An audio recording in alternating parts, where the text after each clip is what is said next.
Hazrat Abdullah bin Umar Raziyallahu Ta'ala anhu stated that Muhammad Sallallahu Alaihi Wasallam lived in Medina for 10 years and performed the ritual of sacrifice mandatory. The ritual of sacrifice is obligatory on every Muslim who can afford to do so.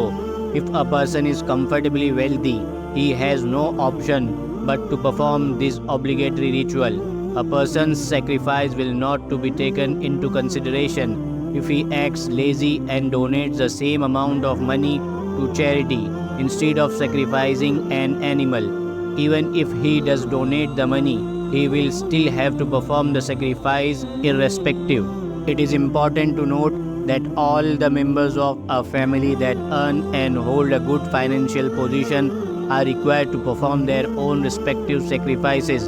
For example, the husband, father or son cannot perform the sacrifice on behalf of all the other members of the family. They have to provide for separate sacrifices for each member of the family.